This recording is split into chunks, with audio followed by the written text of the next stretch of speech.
Hey everyone, it's Dana Carter with WasteLink. I hope y'all are staying safe during this crazy time. If you haven't already heard, WasteLink will be hosting a virtual trade show webinar on Monday, May 11th at 12 p.m. Since we are unable to see and talk to so many of you guys at the TCEQ show in Austin this year, we decided to bring our trade show booth to you. So during this webinar, you'll be able to learn more about how WasteLink can help your environmental service company overcome some of those industry challenges that we all face. One of the topics that Sean will be talking about is how WasteLink can help eliminate inefficient and duplicate processes.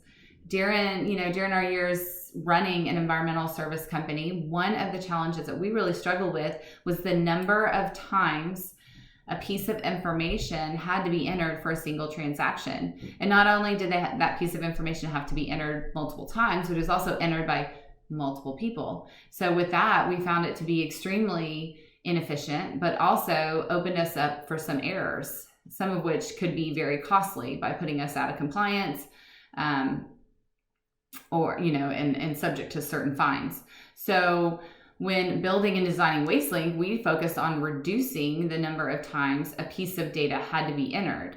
So for example, with transporter information or TSDF information, you put in the information in the settings, and that information is then, when you pull that transporter, that TSDF into an order, then that information is what is printed onto the paperwork. No one had to rekey in the EPA ID or the transporter ID for the manifest. All of that was entered once and pulled in through the order.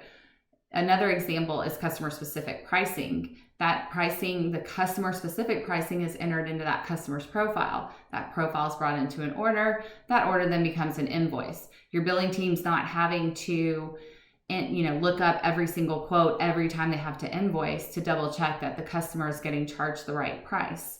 So there's so many more of these examples we'd love to talk to you about. I hope you can join us on May 11th at 12 p.m. for our virtual trade show. We look forward to seeing everybody. Thanks and be safe.